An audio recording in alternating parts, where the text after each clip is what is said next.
What's up, everybody? Welcome in. It's another edition of the You Like That Feels Great Baby podcast. Can't believe we've already made it to 9 episodes, Joey. It's pretty unbelievable. We'd like to thank our fans for coming this far with us.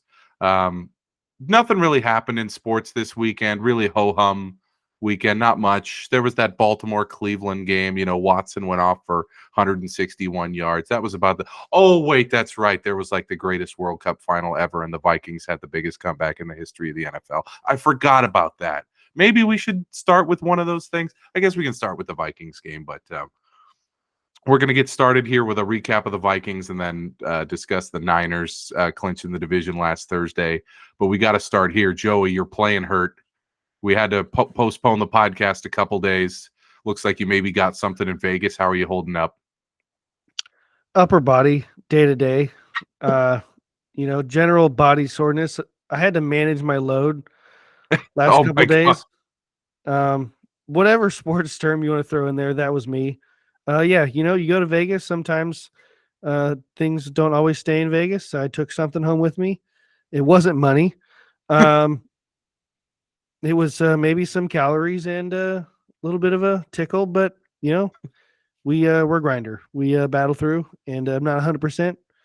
I had to wait till I was at least 95. Nobody's 100% at this point in the season. Yeah. Yeah. The Thursday night game was tough for me. It was tough to get up for that one. It was a short week for me. I enjoyed the long break until the next game. We've watched our fair share of sports interviews. We know every cliche, and we were going to plow through them there. Yeah, upper body injury day to day, but he's toughing it out because it's December. This is when you put it all on the line for the pod, and he's going to keep. It's all about December podcasting. Exactly, like Cal Ripken. 21. What was it? 2,131 straight games to break the record. This is your 9th straight podcast, so. He's really only a few weeks I had to delay it. I mean, so it wasn't all of them. So we're bars high. Yep. Oh yeah. We got to start with Vikings Colts. I had the privilege of actually being back home in Fremont with my dad and brother and my brother's girlfriend and my mom, and we're sitting around watching this game. I was back for my brother's graduation, and I was like, oh, okay, cool. We'll be able to watch the Vikings game too. We'll get some pizza. Everybody will have a good time. And it was 33-0 at the half.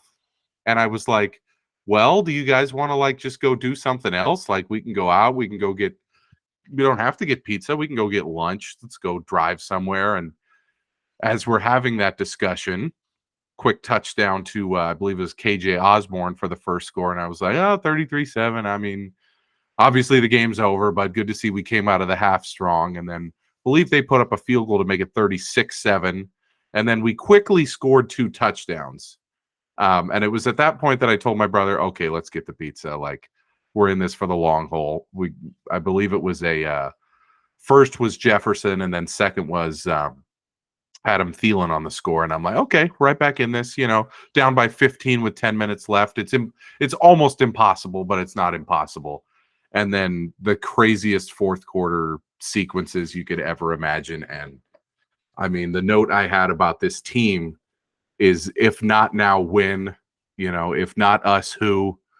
This is kind of the dream season where literally everything that could possibly go wrong went wrong in that game, and we somehow still won it, breaking Frank Reich and I believe the 92 Bills record for biggest comeback in the history of the NFL. I mean, what is left to say about this team?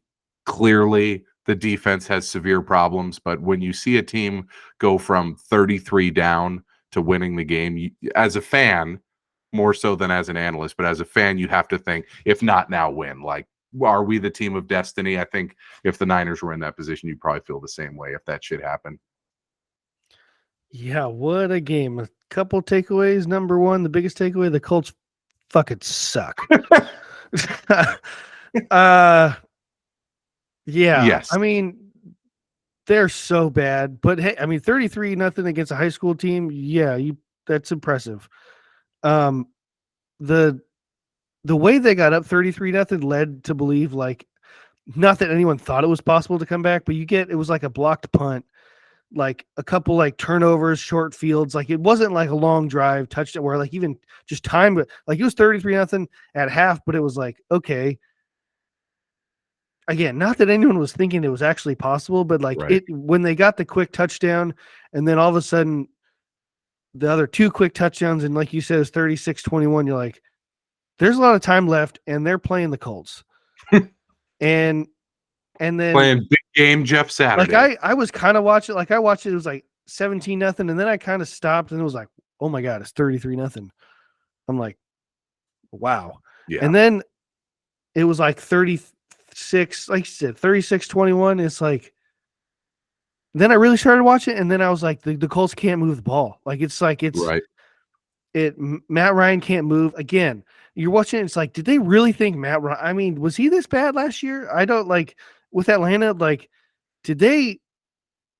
Is he better than what Carson Wentz was? I mean, they're bad. Right. They scored 3 points in the final, whatever that ends up being, 40 minutes of game action, 3 points and something like, I think it was like 95 yards in 40 minutes of action after they got out to that huge lead. And it was like, obviously, like almost all of the blame goes to the play calling, Matt Ryan, Jeff Saturday, but it was a little encouraging to see the adjustments from the Vikings defense to go from, you know, granted they were dealing with short fields, but getting absolutely bludgeoned in the first half to like actually starting to get a pass rush in the second half, which I feel like we haven't for the entire second half of the season. But I mean, as someone who's watching that game as a fan, my first thought was, oh my God, our defense is such a problem that even if we are the 2 seed, like Detroit's going to come into town and boat race us. I was telling my dad as we're watching, once we went down like 27 or 30-0, I was like, are we going to be like a 9-point home underdog in round 1 against Detroit? Like if we somehow win that game when we play San Francisco, are we going to be like 14-point dogs? Like what is up with this team? And then of course they come rip roaring back and you're like, Cousins is, you know, putting up some pretty prolific stats. Jefferson is probably 3rd in the MVP race right now and one of the best receivers I have seen, you know, period. I mean, Moss and Megatron, probably the only ones I would put in the same category with him that I've watched play personally. And it's like, okay, we got a guy, but what is the ceiling of this team? And then when you do something like that, when you come back from 33 down, all analysis of the game goes out the door and you're just like, fuck yes, like let's go. This is if this isn't the year, then when is the year gonna come? Because we have no business winning the Buffalo game. We have no business winning the first Detroit game. We have no business winning this game, and we're 11-3. We clinched the division. It's fucking wild. I was thinking about it like through your like how I would feel like if I was you, and I watched a good amount of the NFL Network's pregame, and I don't know if you saw it, but they ran this like montage of like all of the Vikings like close wins. Mm-hmm. And then you really look, I was like, they could be like 4-10. Yes. Like they're 10 and it's this weird just thing in your head. Like, well, my brain tells me that we could be 4-10 and like nowhere near the playoffs. Or like my brain also says, no, our record says we're at the time 10-3. And like, I feel like the most disrespected team in NFL history. Like you said, we were dogs at home or on the road to Detroit, like as a 10 and at that time 2 team, you know, and then the game starts and it's 33-0 to the Colts. You're like, wow, are all these people right? Mm-hmm. Like, do we suck? Like we are getting dog walked at home by Jeff Saturday on Saturday. And it's like all those things like, yep, everyone's right. And we're so screwed. I can't believe I'm even wearing this jersey. I hate my team. And like, what a waste, just totally ruined my day. And then it just flips. And then, yeah, I don't know. Like, I think I'd be like you and be like, who cares? Yeah. But back to like, we're 11-3, like screw everybody. Exactly. It's unbelievable how much it flips. Like I was like, we're going to be a huge underdog. We have no chance to win the Super Bowl. This team is like, I tweeted from our Twitter me account. Like you're going to be like in round 2 to the Niners, like dogs at home. I don't know I forget the number you said it was going to be. And then in my head, I was like, you're going to be dogs at home in the first round. Yeah. Like it's 33-0 to the Colts. Yeah. Like the Colts aren't even making the playoffs. Yeah. That's what I was thinking too. And I was telling my dad, I'm like, look, this team, I mean, it's not going anywhere with the way they played in the first half. I was like, I mean, what is the point if you would almost rather go like 3-14 so you could get a good draft pick if you really are just have no hope in the playoffs. But then when a win like that happens, and by the way, my 60-year-old dad and I grittied after we won, and we went and got like celebratory ice cream with the family. I was like, what do you do after that? And No, by the see, way, that's where I hard disagree with the whole, like, you might as well be 3-14, because nothing is I don't as know. good I as don't know that. if you Yeah. I don't know if you watched the Sharks recently, but food doesn't taste good, and I don't want to do anything and get out of bed. So, like, remember all the games that you had, like, against, like, that Buffalo game. Like, Mhm. you don't get those memories in the draft. Like, No. Trey Lance was cool for about a second, and then he completes 50% of his passes, and then sucking that year, or they didn't suck that. They made that trade. But you know what I'm saying? Yeah. Like, then it doesn't make it worth it. Like, Right. that Bills game, that whatever, however you watched it at your house with your parents, friends, whatever, like, that is what sticks with you. And like, yeah, like, after the Colts game, yeah, you could think about how you were down 33-0 to Jeff Saturday, or you could think about how you're 11-3 and, still the 2 seed in the NFC, and, anything's possible. Yeah, it's a good point. Every time I think, especially because the A's suck now and the Sharks suck, I'm like, God, I just wish we would just bottom out so we could get a good draft pick. And then you're like, but you know what's better than that? Like making the You know what's playoffs. better than that? Making the playoffs and getting swept. Yeah. If you make the playoffs, you're like, oh, you get to see your team with the hat and the t-shirt. Yeah, you and- get the cool shirts. Yeah. I was telling my dad after the Niners won a couple days later, I got to get the hat and t-shirt. He's like, why? I'm like, why? Because 30 years of life has taught me that, like, nothing is guaranteed. I might never see the actual real championship hat and t-shirt, so I might as well buy this one. I would disagree with you, but I bought the Vikings We Own the North t-shirt. So there you have it. Bought it about 8 minutes after the finale of the game. Once that kick went through the uprights, I was like, bye. Also did the same thing. I bought a Lionel Messi jersey that has the Gold World Cup logo on it after they won that, but that's not shipping. How much does that run? On Fanatics, it was like 150. I'm like, Oh, I that's not don't. terrible. I Yeah, thought it's not like a fucking hockey sweater where it's like, oh, you want the real one? That's going to be fucking $350. All right, let's head over to the NFC West. people don't want to know how many of those I have. Yeah, it's an obscene amount, and he's now a Because 30-year-old hockey, man. there's no good hockey replica. No, you just get the real deal or nothing. You don't get the one that has the Fanatic fight screen strap, printed one. and I may or may not tie the fight strap into my pants when I wear it.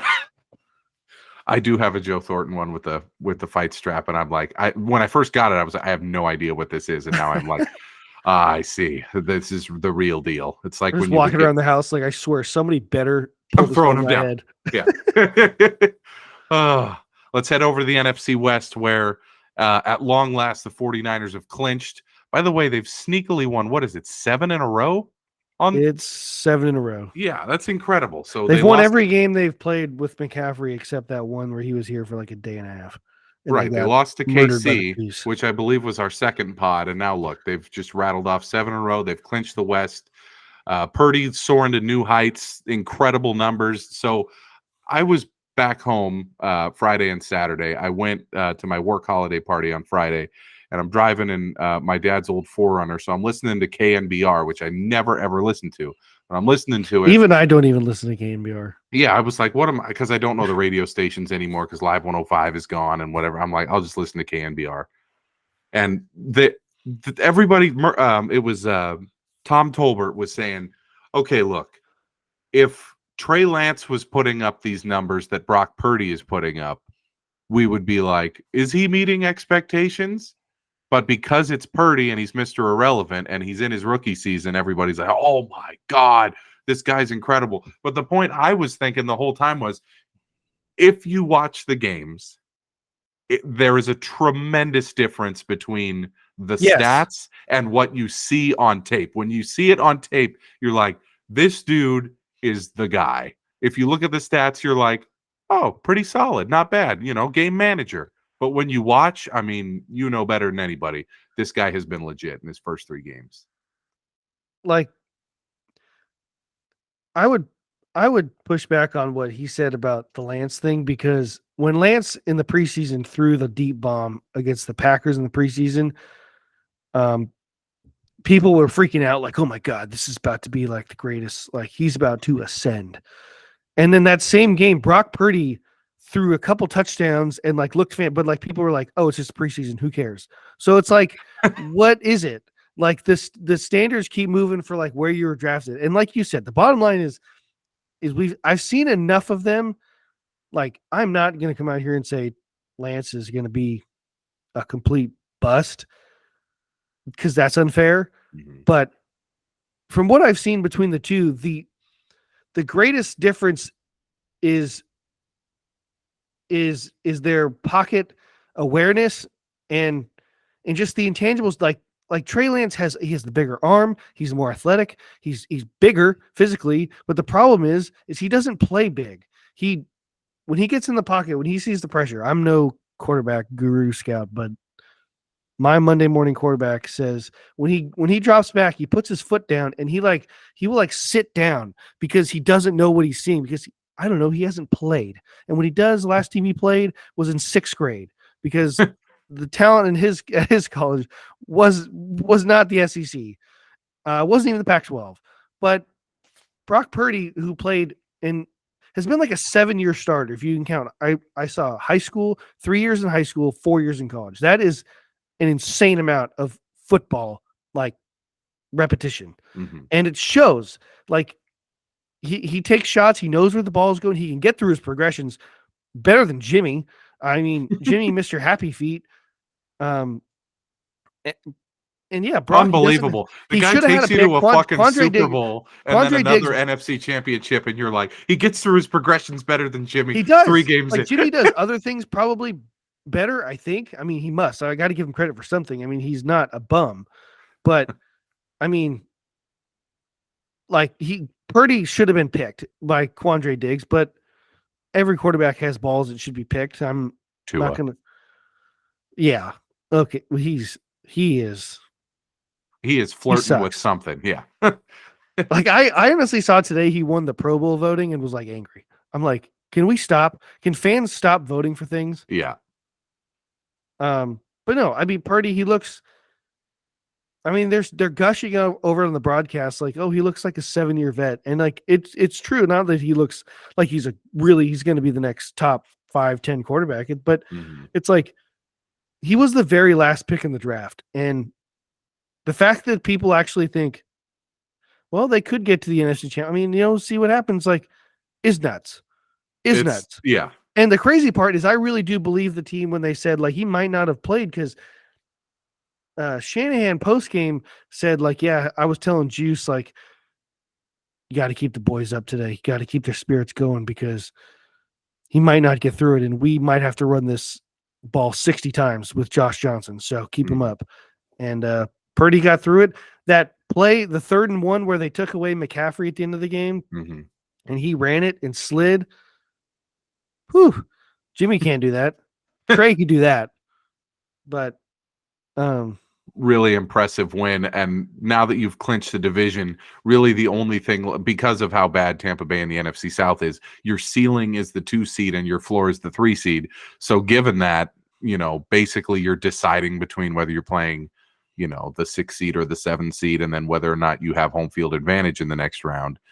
Is it time to completely bubble wrap the roster, or are you more of a believer in you play your guys till the end? Because now the Vikings and Niners, having clinched their divisions, we're basically in the exact same situation, except we're 1 game ahead of you, but you have the tiebreaker at the moment. So it's like we're tied, but there's 3 weeks left. Do you play all your guys in an effort to stay fresh as you get into the playoffs and stay, in sync? Or are you more a fan of like, hey, Vikings, like, take Jefferson out in the second half in a few of these games. Hey, Niners, give McCaffrey 10 carries a game instead of 20. Like, that's what I mean. As a Vikings fan who's seen things go wrong big time with major injuries to Teddy Bridgewater and Adrian Peterson and Sam Bradford and all these guys, like in big moments in the seasons, I'm like, I would err on the side of caution here. But do you want Kyle to play the guys the last 3 weeks? I would play them for sure the next 2. I don't. like I don't need McCaffrey to carry it 20 times a game for the next 3 weeks. I'd like them to play the other guys more, but I would not just sit guys because I think these guys are such a creature of habit. I think they're into their schedules, into their routines. I don't believe taking a whole week or two off does a whole lot of benefit. I mean, as a Niner fan, I know they could get hurt in practice just as much as they get hurt in a game. It's So, true. like, what are you going to do? I mean, you can't, injuries are going to happen. I think the more you play, I think it might lessen the, um, what is it, likelihood of like a soft tissue thing if they don't play and they get tight. I don't know. I'm not a big doctor, but yeah, I would keep playing. I mean, you have to, at least if you're like you said, the Vikings and Niners, you are playing for something. I mean, if they were playing for nothing, Right. like if it gets down to that week 18 game, then I might sit a guy. Like, Right. Trent Williams, you might sit, Bosa, you might sit, but who knows? I mean, one thing I do know about Shanahan is he's very aware of like player things. Like if he thinks Nick Bosa is like gonna maybe win the sack, be the sack leader, he might play him to try and get that.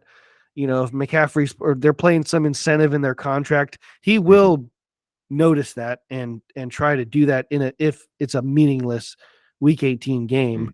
But no, I would not just rest guys to rest them. The Eagles if the Eagles clinched, if I was them, then I would, because then they already have the 1 seed. They're going to have a week off anyway. So if you have a week off, you might as well take 2 or 3 weeks off, and be sure you're healthy. But the big thing here would be the Vikings and 49ers both trying to get that second round game at home.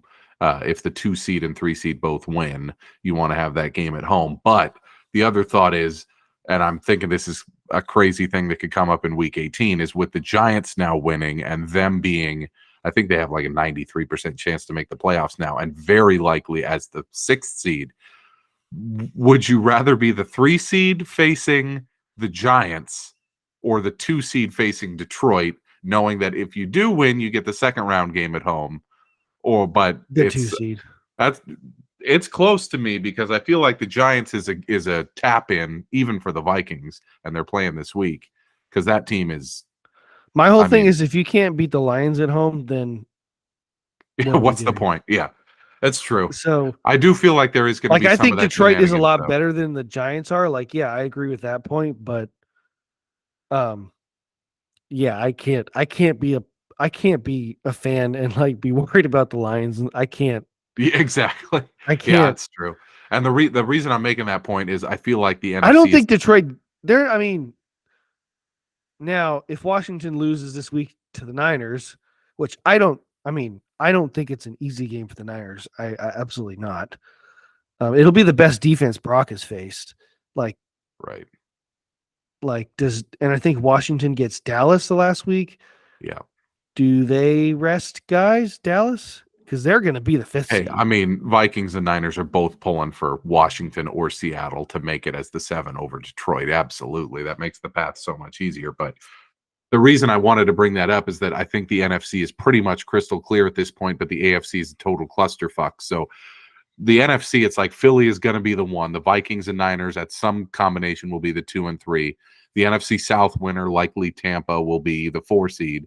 Dallas is the 5. The Giants are the 6. And then on current form, you would very much expect Detroit, especially with their easy schedule to run out, Detroit to be the 7. The AFC is nuts. You have Buffalo in the lead for home field advantage, but they play at Cincinnati week 17. You have Kansas City 2nd, but they've already lost to Cincinnati, so any loss to them would give KC the advantage, or any loss period for Kansas City would give Cincinnati the advantage. And then all of a sudden, Tennessee, who was just the shoe-in of all shoe-ins, they're only a game ahead of Jacksonville, and they play at Jacksonville week 18. I mean, what happened to Tennessee? They went to the tank after I put them 2nd in the power rankings. Yeah, you brought the ultimate. You like that. I was thinking about it. There's so many teams that we've said like have been in the bum of the week category that have really turned it on. Like, other than the Raiders did, and then had that terrible loss to the Rams, but like they've kind of like the Jaguars We kind of said, Yep. Doug Peterson, Trevor, what are you doing? They've turned it around. Kyler, not so much. No, no. There was at least one or two more that I thought. And teams that we've put in our top 5 have plummeted in the power ratings too. So like, it's the kiss of death when we either hate on you or we But Tennessee, oh boy. I mean, out of it's a nowhere. big one. It's a big one Thursday for the Jaguars, because if they beat the Jets, they control their own destiny from that point, because they host Tennessee in Week 18. I don't know who do they play Week 17. Yeah, the run in for Jacksonville is not that bad. The thing that's also crazy in the AFC is Baltimore, Miami, and the they Chargers. Play the Texans. Yeah, that's so. So if they win Thursday in New York, they get the Texans, and then they would play the Titans.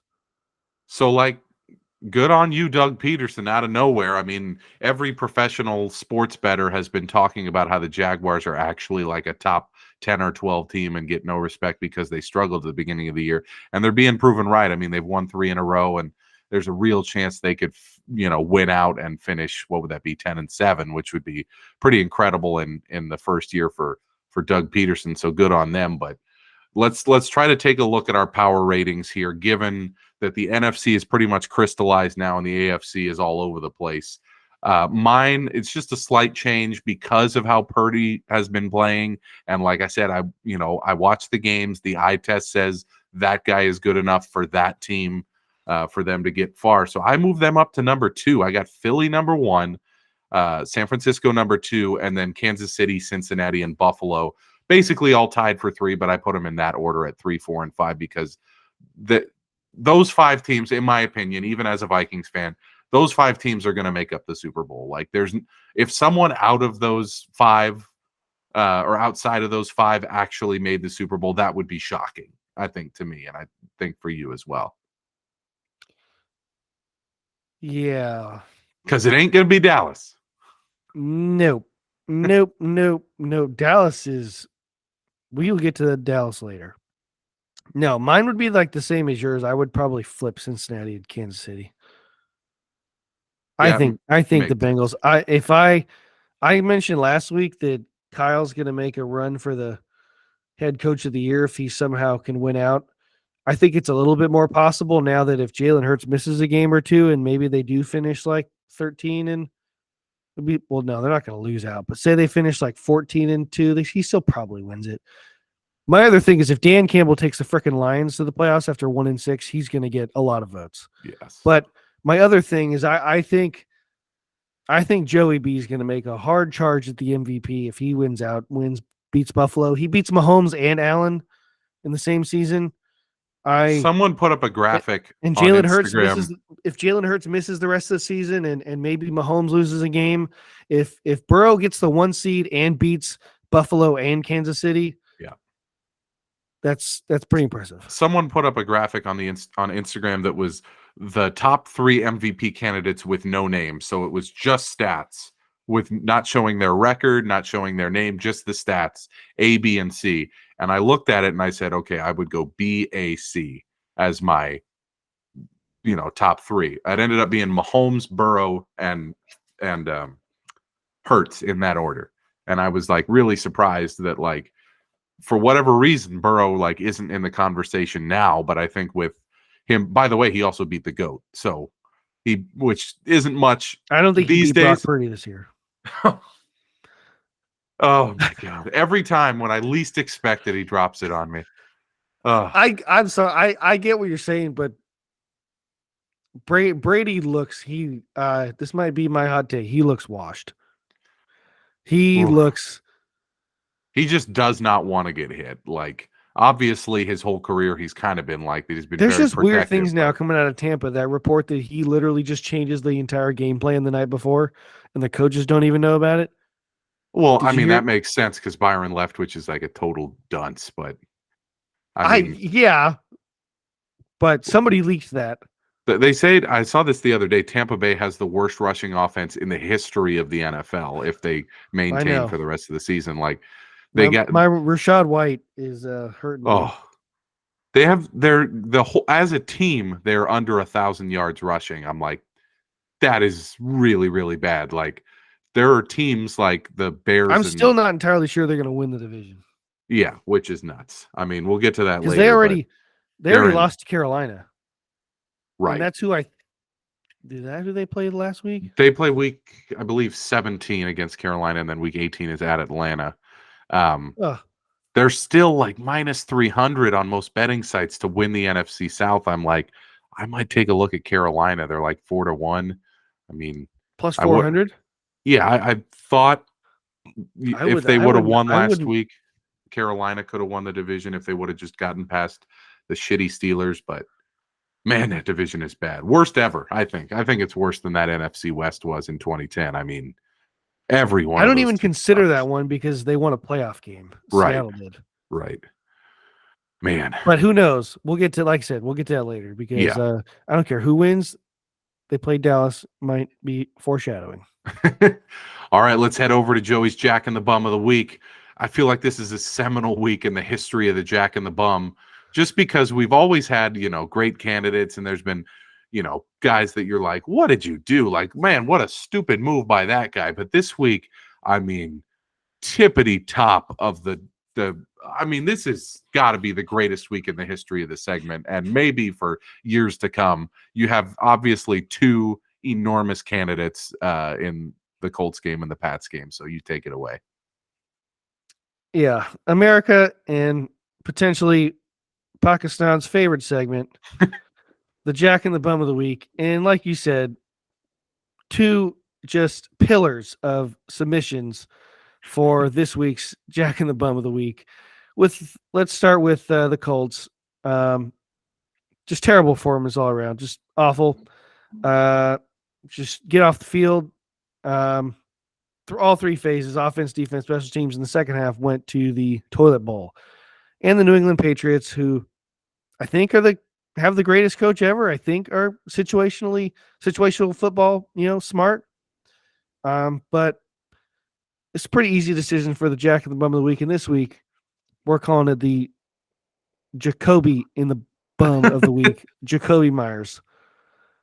What are you doing, my guy? The score is tied. It had to be. I don't like piling on the one guy specifically because I was telling you earlier, Ramondre Stevenson, like I'm sure you were told to just get down, but still, I'm not Jacoby. I can't let you off the hook. You threw that ball at least 20 yards, not only to your own end zone, but across the field a bit to maybe the worst athlete in the league in Mac Jones. Maybe, and covered by one of the biggest and best. I mean, Chandler Jones is a monster. Yeah. Pretty good genes in that family. Chandler Jones picks it off, runs all the way back. A walk. I could not believe it. As soon as I saw it, it was like that Once Upon a Time in Hollywood meme with Leo, where he's like pointing at the TV. Like, that's it. That's the dumbest thing I've ever seen. Right there. Yeah. That's the dumbest play I've ever seen. I was watching the game in my living room and I just start cackling out there like, oh my God, that is the dumbest thing I've ever seen. And Jamie comes in and she goes, how come every time with you, it's always, that's the worst thing I've ever seen. That's the dumbest thing I've ever seen. I'm like, no, you don't understand. That really is the dumbest play I've ever seen in the NFL. And I think it is. Like they were showing it with like Leon Lett and Jim Marshall. Yep.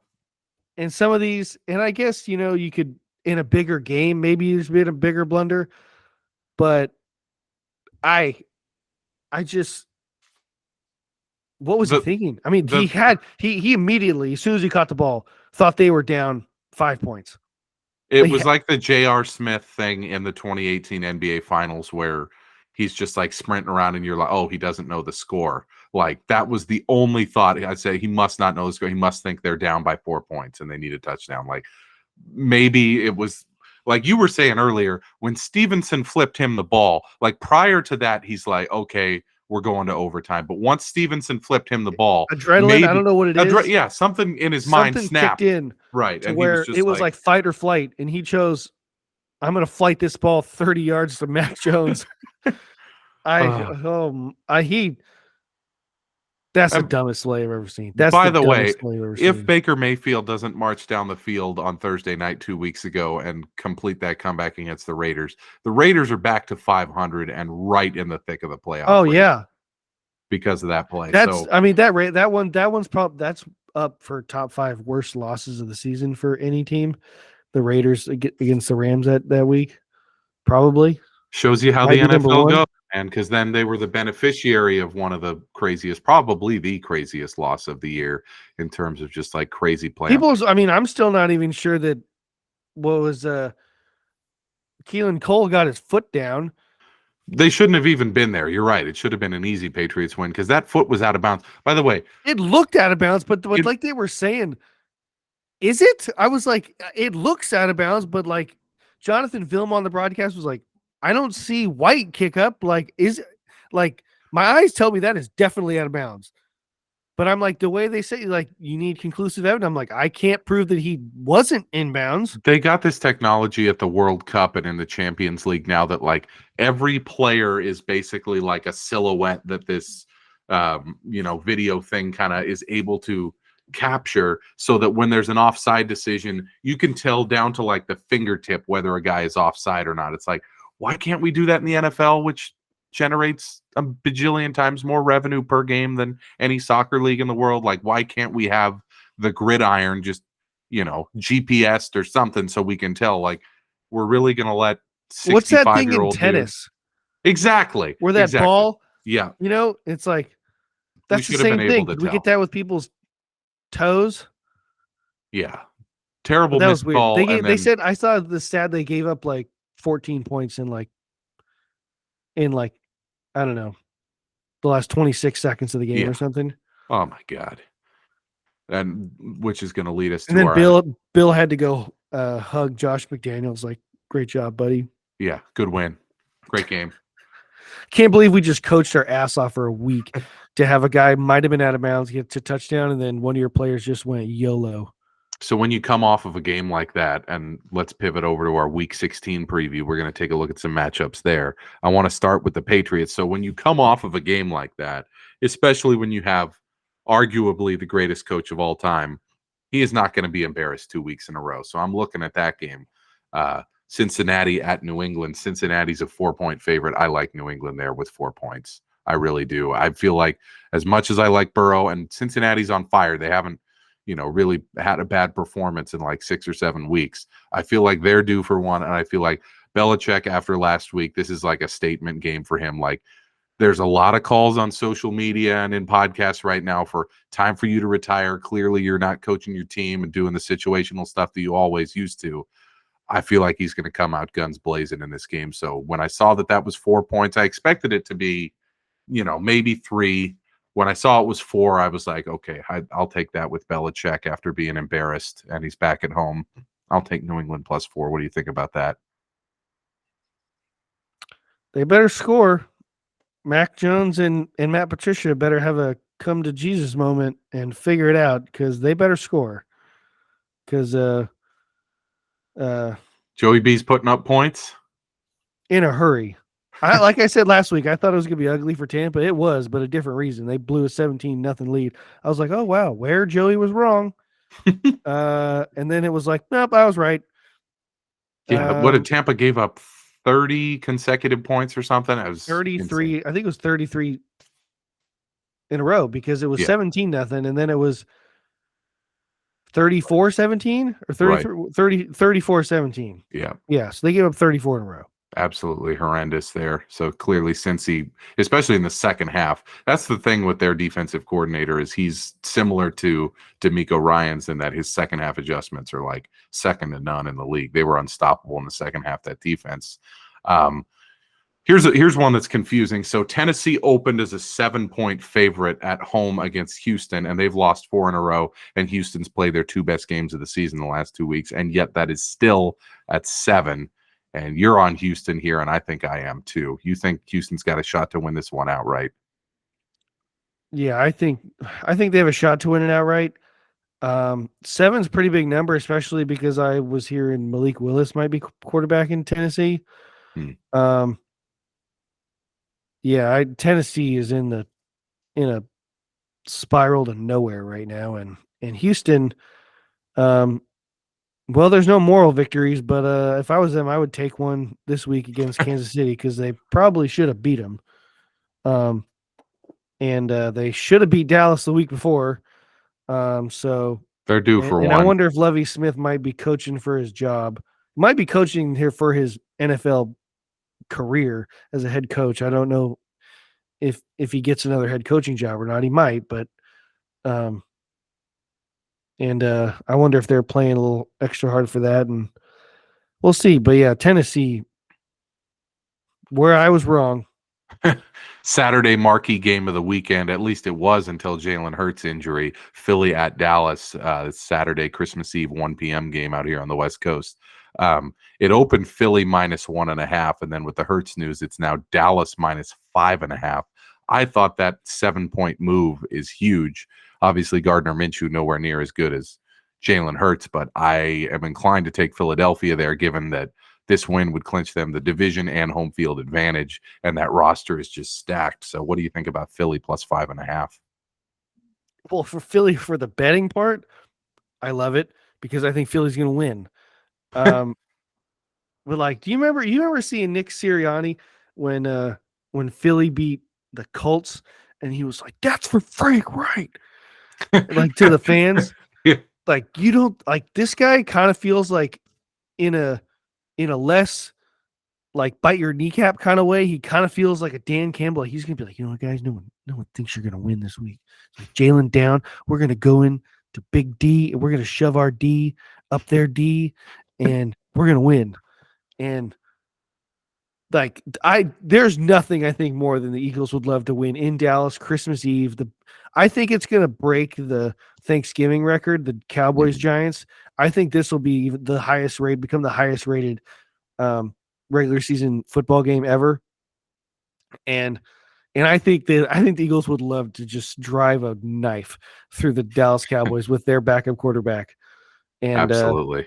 Imagine if Minshew the mustache goes in there and has his like turkey on the 50 moment, like celebrating the title on Christmas Eve in Dallas. I think Philly fans would lose some it. of these teams, like, they're so good. Like, unless you are like, Mahomes, or like, like, they're screwed if they have to go to Chad Henne, or like the Bengals, they're screwed if they have to go to, is it still AJ McCarron? I don't even know. I don't think he's in the league anymore. Is he? Okay. Well, whoever it is, they're screwed. But with some of these, clearly the Niners doesn't matter because no one thinks the starter's good anyway. And kind of the same thing with the Eagles. Like, Jalen Hurts is putting up MVP numbers, but still people are like, is he? Like, it's like, I mean, the Eagles are very good on the offense and defensive lines. Incredible wide receivers. Yeah, I mean, and Goddard's back this week. I mean, it's all coming together. Like, we love Philly this week, and that's definitely going to make it into the 5 picks of the week. Another one I like is the Raiders +3 at Pittsburgh. So the backstory is this is Saturday Night Football. It's the 50th anniversary of the Immaculate Reception. The Steelers are wearing their throwbacks. Great rivalry game. People forget the Raiders with Waller are a completely different team. So I'm thinking I kind of do like the Raiders there +3 in Pittsburgh on Saturday night. And they have some momentum. So what do you think about that one? Yeah, I mean, the Raiders are talented. I mean, their record is not probably what they want it to be, obviously, but they're very talented, and Darren Waller is a problem. And the Steelers just don't move the ball at all. Yeah. Don't even know who's going to quarterback. I don't think Pickett. The rumor is that it will be Pickett, which that kind of leads me to not want to take that one as much because I think he's the best of who they have. But regardless, I think once I saw that Waller was active last week, that Raiders offense looked far better than it had in previous weeks, especially in that game against the Rams where it stalled everywhere. So that's one I was circling. And then, of course, we got to talk Washington at SF. The Niners are -7, and then Giants at Vikings. The Vikings are -3. Those both feel about right because the Vikings are definitely better than the Giants, but not by a ton. And then the Niners are significantly better than Washington. But I think I don't want to bet on either of those games just because of the variability given the Vikings and Niners have clinched their divisions. Maybe they're not going to go full pedal to the metal in those. I think Yeah, it's one of those where like Vikings and Niners they should win. As for the Niner game, I'm very interested because I think, in my opinion, it's clearly going to be the best defense Brock has played. But their front four, like I don't know if our offensive line has had a test. Like I'm interested to see how they hold up.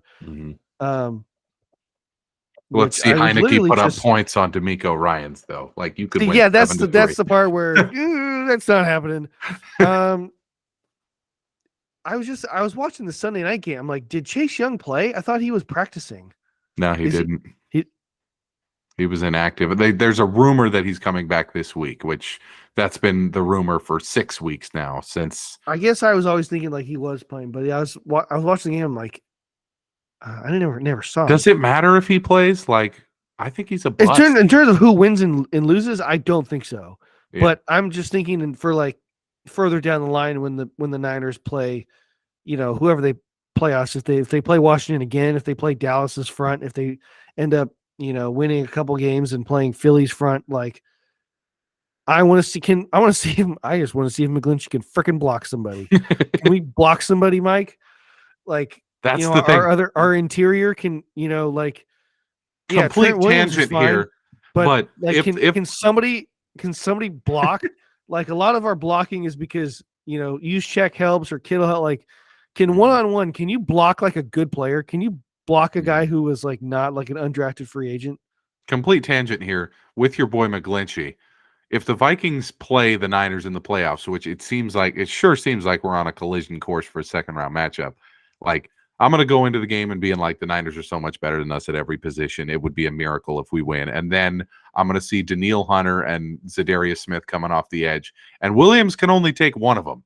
Like one of them is going to be one-on-one with McGlinchey. And I'm going to be like, we got a shot, boys. Well, the good thing about that is the Niners have had practice all year helping out McGlinchey because it doesn't matter if the guy has any talent or not in front of him. He's getting around him. So that's why they usually have Kittle next to him, or they'll put out, Tyler Kroft, Ross Dwelly, backup tight end, or the use checkle Chip. But I look forward to McGlinchey finding a new employer next season. Oh man. He's really good run blocker. I'm going to say that it's Christmas season, it's right? And that's why he's got a family. Nice Catholic. He went to Notre Dame. He's really good run blocker, but pass blocking, dude, blocks carbon dioxide all day. That's why Kyle and John Lynch got him, is they want to run the ball, but he will be somewhere else next season, you would hope. Before we get to my You Like That 5 picks of the week, let's just talk about some other stuff around the world of sports before we get to our closing segments. Starting with the World Cup final. Now, you were hurting.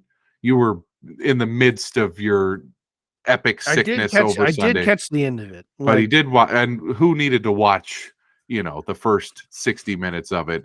I would say the final 20 minutes of regulation and then extra time and penalties was as good as anything I've ever seen in the game of soccer. Just unbelievable. I think it's the best World Cup final ever. The takeaways from that were obviously like Messi had his Brady Super Bowl 51 moment. He is now the GOAT. There is no debate. He's won the only thing that he had yet to win in his career. He holds every other record you could possibly imagine, and now he has a World Cup, and he was the captain and the best player at the tournament. And that debate is over. And then Mbappe for France with a hat trick in the World Cup final, which had never been done before. Or actually, it had been done in the 60s, but I mean, he is now a global icon at 23 years old, scoring a hat trick in the World Cup final, having already won a World Cup in 2018. So I thought that was probably the best World Cup game I've ever seen. The drama was insane with the equalizers by France in both the 81st minute and then 118th minute. And then once it got to penalties, my boy Hugo Lloris, Tottenham's goalkeeper, who's France's goalkeeper, he stood no chance. I was rooting so hard for Argentina, but I did feel bad for my goalie. But man, the World Cup as a whole, the result at the end is incredible given how shitty it was that Qatar was the host, and we're so excited for the World Cup coming to the U.S. in 4 years. But I mean, taking in that final, I was getting texts from so many different people because that game, especially with the result, Messi winning, Argentina winning, brought in so many people. Second most watched soccer broadcast in the history of the United States after the women's 99 World Cup final. So pretty big moment for soccer in the States. What did you think of that game? Did I hear it right that Mbappe and Messi play on the same club team? Yeah, I was talking about this with shout out to Johan, our biggest fan, my former coworker over at Safeway. I was talking about this with him. So I believe it's the Qatari royal family bought PSG, and they just bought everybody. Like originally it was Zlatan Ibrahimovic, but he's long since gone. Now they have Messi, Mbappe, and Neymar all on the same team. It's just insane. I'm guessing there's no salary cap in the league. No, I mean it's the interesting thing is like I didn't catch it like till the end, like it was already 3-3. Because I woke up, I was feeling it, but I don't deny that the penalty kicks are electric, like they really are. But like a lot of people have issues with shootouts in hockey being the people always make the case like, what if we decided the NBA finals on free throws? I'm like, I get it, but like, how long can you play before these guys start dropping dead when they're all running like 10 miles a game? I get it. I get why they do it. And also they're not being paid. Like they get paid if they win the tournament. You get paid per player for your World Cup result. But like they are mostly paid by their club teams. And this is like, it's like the Olympics. Like you're representing your country. So you don't want the guy to blow his ACL playing 160 minutes in a row or whatever. But I get it. So was it 3-3 going into extra time or 2-2? 2-2. Yeah, and then Messi. So then, my opinion would be like that'd been it. Like 3-2 golden goal. Let's all take our shirts off in a big giant blow the foghorn. Whatever you want to do. So like, Messi's goal in like the 109th minute would have been the golden goal if you were in charge, and that would have been it. Yeah, like what Canada's got with Crosby in his golden goal in the Olympics. Mm-hmm. But which I think they go. No, do they go to a shootout? I know the World Juniors goes to a shootout. I don't know, but no, I mean it. Coward was talking about his show. Like we all liked Morocco, like that was cool, but no one wanted to see you in the final. And I mean Argentina, France going for 2 in a row, and as a very very very casual soccer, watcher, the names are. I just want just not on the field stuff. Well, it is on the field, but I appreciate how much effort these dudes put into the flow and put into the the beard oil. Like these dudes, they don't have to wear a helmet. The hair is not out of place. The beard's all lined up. The hair, the flow is going. Every player on Argentina had 150 world-class tattoos.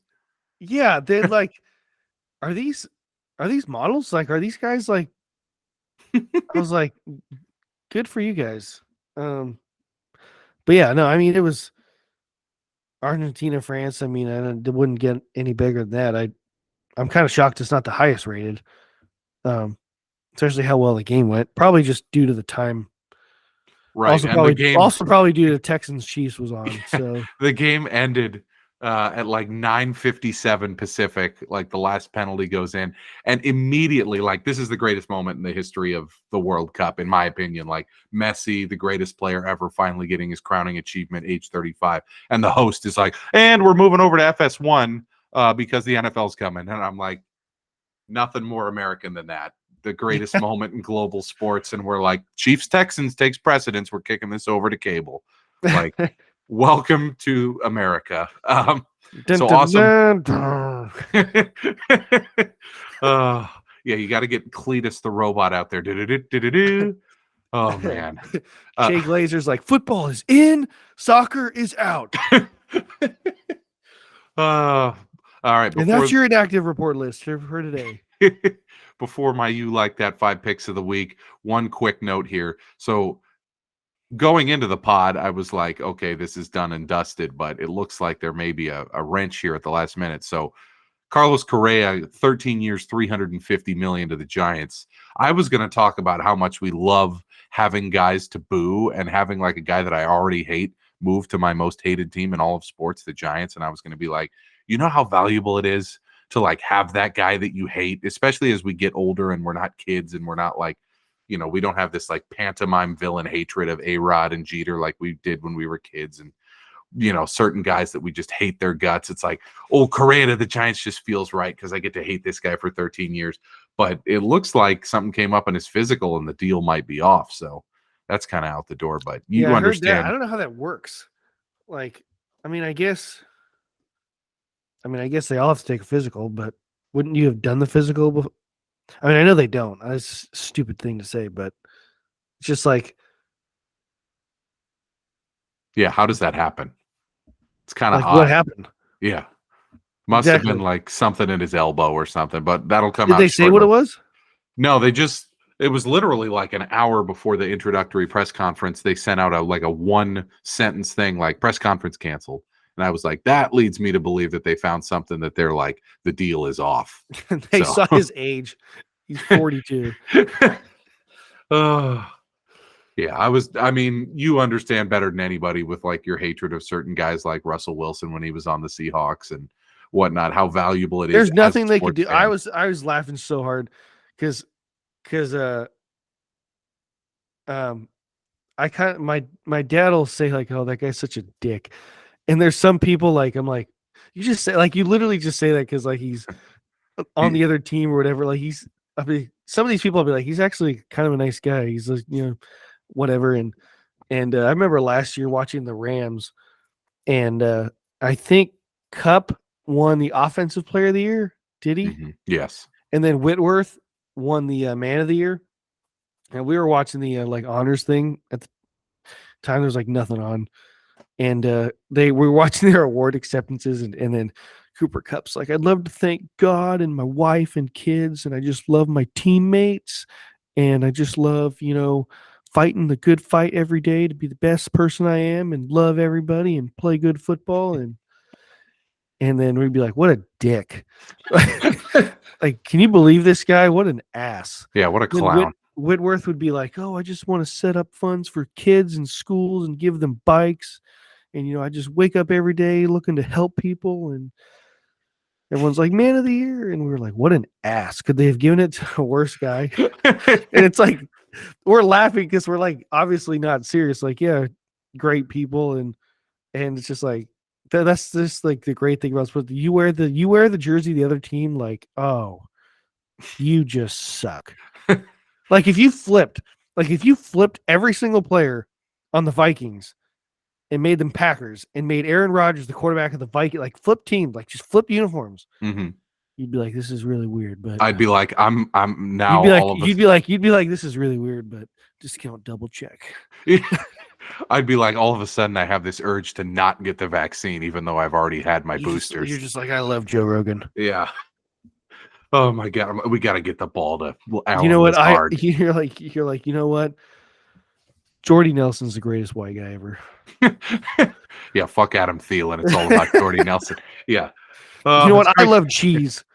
It's crazy what sports makes you do, man. But I hope the Correa contract. I want to get married at Lambeau. Absolutely not. I will never take it that far. All right, let's head over to the You Like That 5 picks of the week. We're coming off a 3-1-1 week last week. We had the Niners -3.5. They won against Seattle and covered. We lost with Baltimore in just an awful game against Cleveland on Saturday. And then we won with Pittsburgh, the Chargers, and the Bengals. So that brings us to 23-14-3 through week 15. We just keep this train a rolling, man. Like, we cannot be stopped. Famous last words, but I feel really good about this week's picks as well.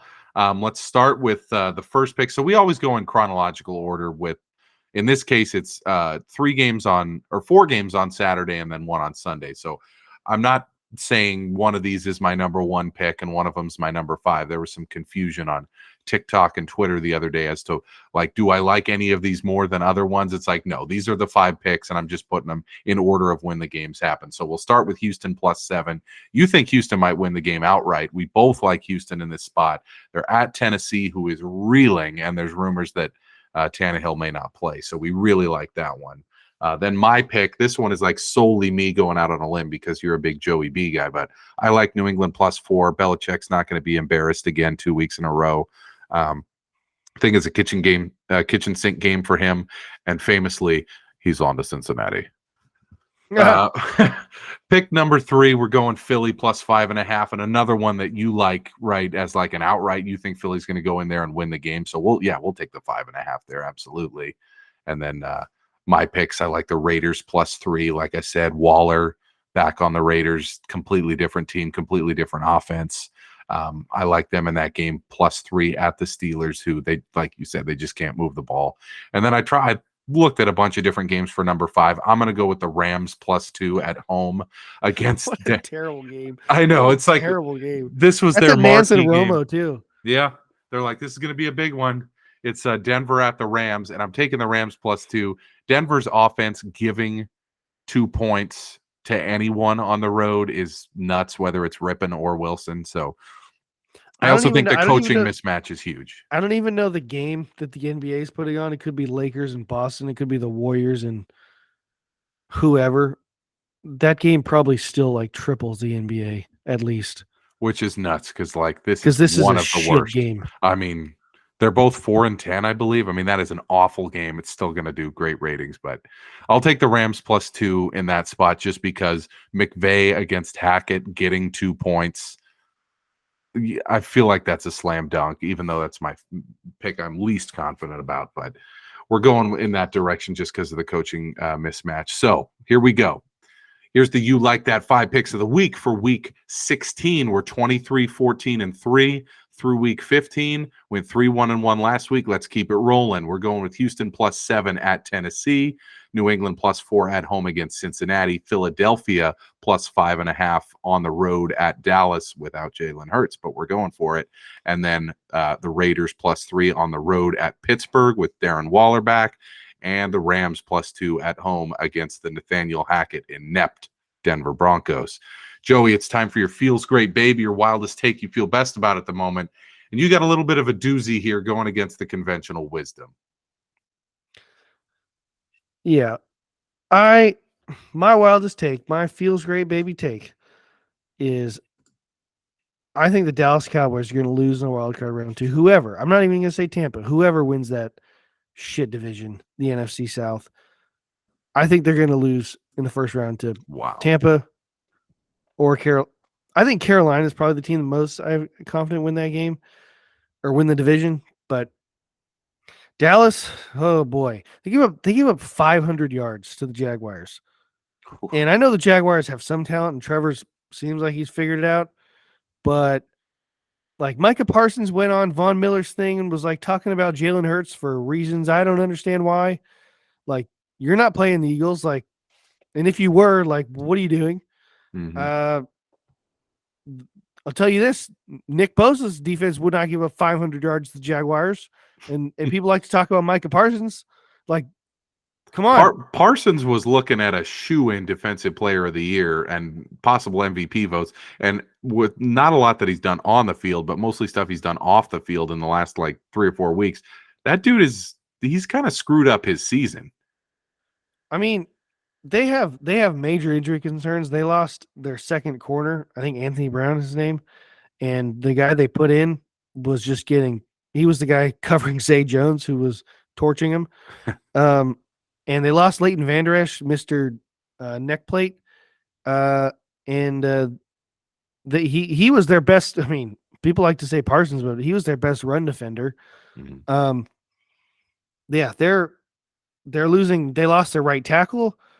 Dak continues to throw picks. I have no faith in him. He was a 4th round pick for a reason. He hasn't done. He's in his 7th season, and you're like, jury's still out. He's got to be one of the most overpaid guys in the league. I mean, $40 million because seems like a nice guy. Can't do it. Can't do it. Yeah, I think Dallas better. I could eat my words and they could win, and somehow they play the Niners in the playoffs, and beat us. But I just don't see. I don't see. I don't see that happening. Yeah, it's a little bit shocking because if it is Carolina or the Saints, I feel like they'll be pretty huge favorites. If it's Tampa Bay, they'll be large favorites, but not anywhere as big. But like, man, it could be another case. I believe Carolina went 7-8-1 a few years ago with Cam Newton and won a playoff game against the 5 seed as the 4 seed. So people underestimate how much that home field advantage is worth in the playoffs. So everybody's kind of penciling like in Dallas.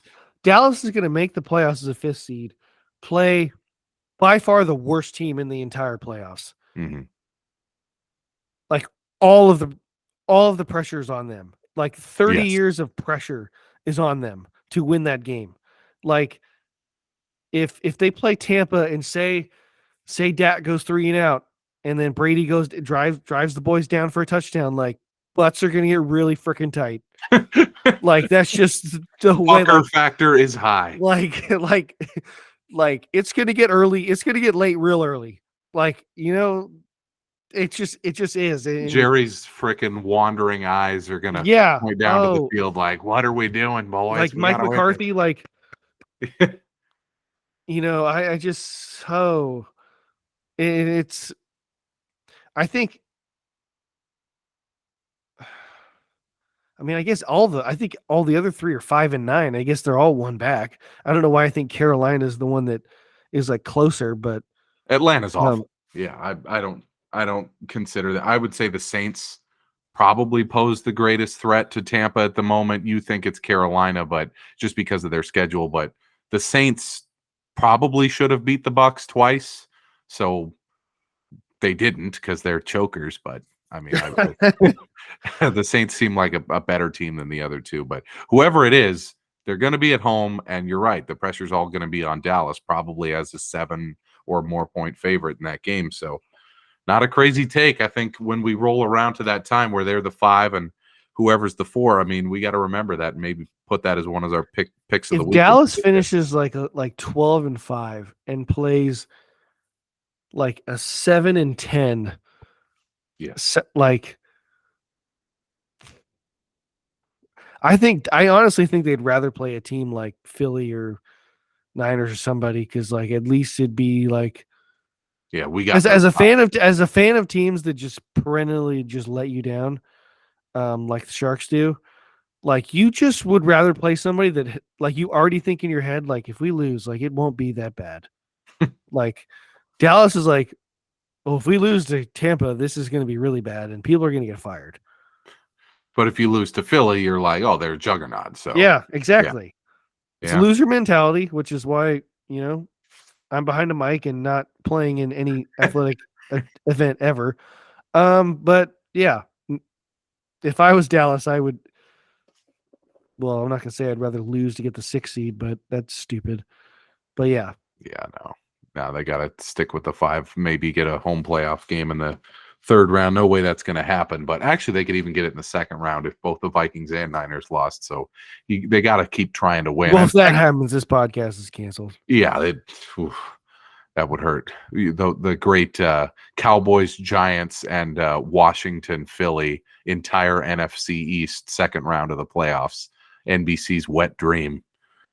Oh, they love the NFC East. That would be a nightmare. All right, man, let's close the pod.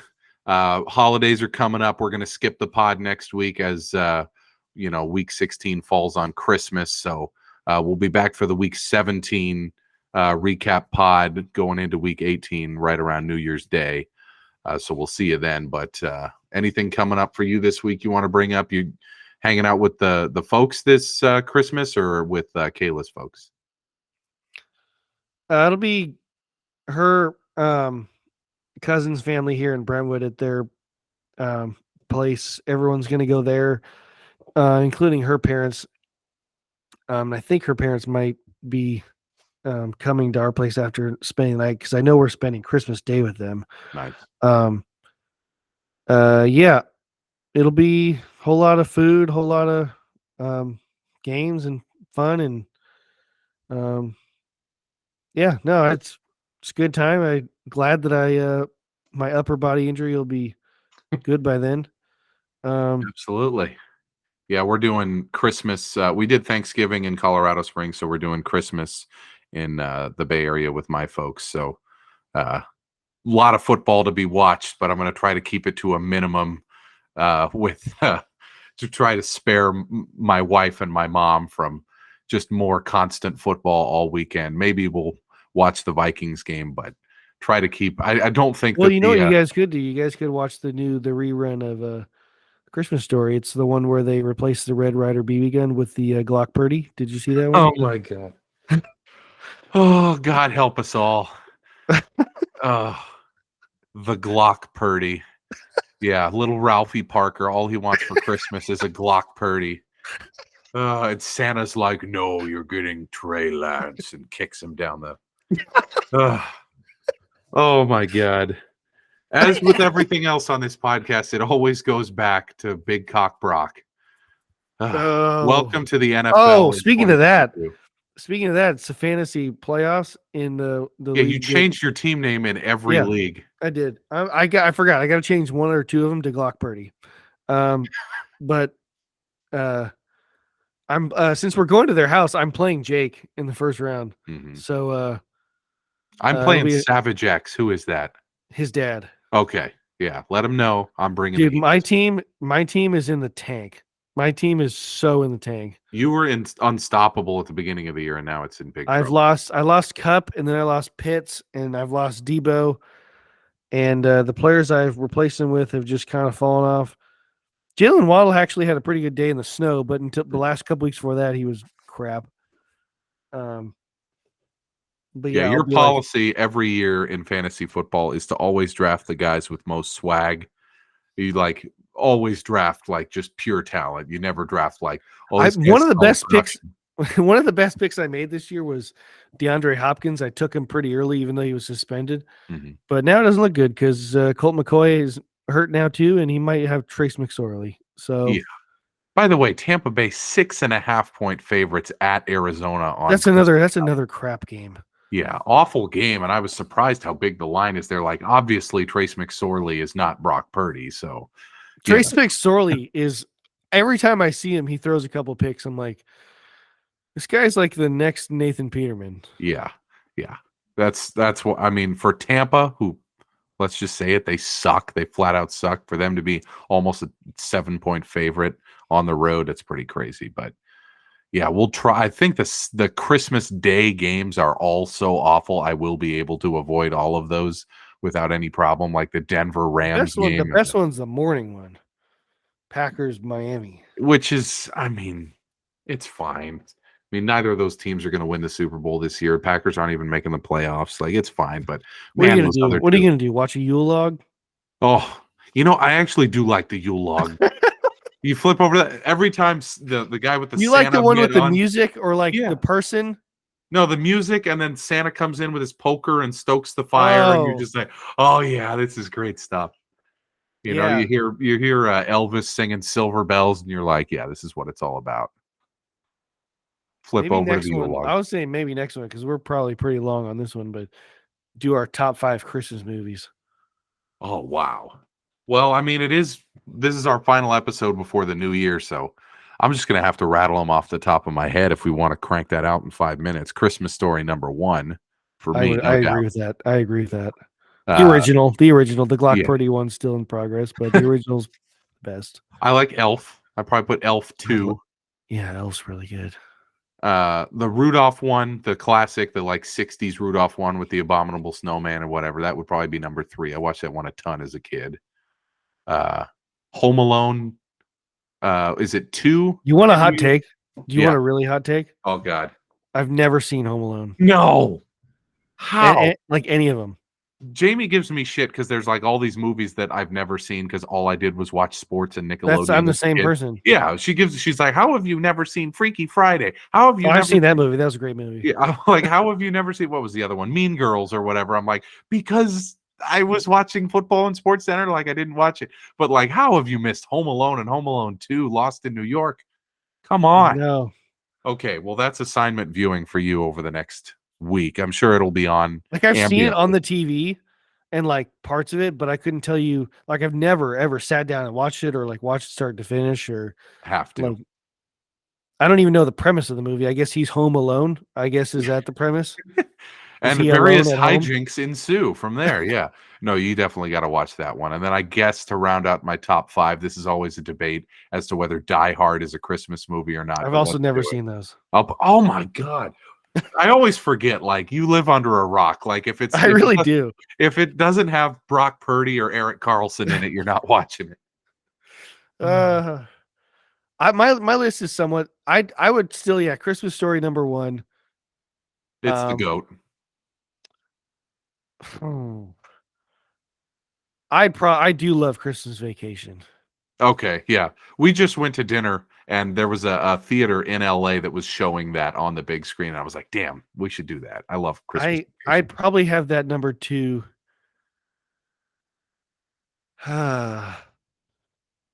Elf, probably 3. No, see, I don't know. This is where the ones that I have that are different than yours. I don't know where it probably is number 4. I like the I Grinch. freaking love Charlie Brown Christmas. Oh yeah, that's a good one. I probably like the original Grinch Who Stole Christmas one, not the Jim Carrey one, the animated one. I used to love that one as a kid. That's still, if that's on, I'll flip that And on. the one that is probably really off, but I don't know why we watched it when I was a kid and I loved it, was freaking Arnold and Jingle All the Way with Turbo Man. Oh my God. Dude, I loved that movie. Oh my God. It's Turbo Man. Oh man. You're my number one customer. You're my number one customer. Oh my God. I had not thought of that movie in years. I probably only seen it once. We had it out on VHS. Oh, it was all-time classic. Yeah. That's not in my top 5, but I had completely forgotten about it. Now I gotta watch it again. Oh man. Elf, yeah. Elf, Christmas Story, Christmas Vacation, Jingle All the Way, and Charlie Brown, probably my top 5. All right, there it is, folks. Your 5 best Christmas movies. Our rankings on those. Yeah, but hot take is I've never seen Home Alone. Well, that's assignment viewing for you. I'll watch. I've seen all the Land Before Times, but it's not a Christmas movie. Slightly off topic there. So the holidays coming up, Christmas next Sunday, full slate of NFL games. We will not be there to recap those and preview the next week, but we'll be back to recap week 17, look into week 18. Hopefully by then the Vikings have wrapped up the number 2 seed and the Niners are just playing for popcorn. So when we get to that point, we'll give you the recap. But until then, I'm Erik Stenholm, along with my co-host Joey Moore. Merry Christmas, happy holidays, and we'll see you in the new year.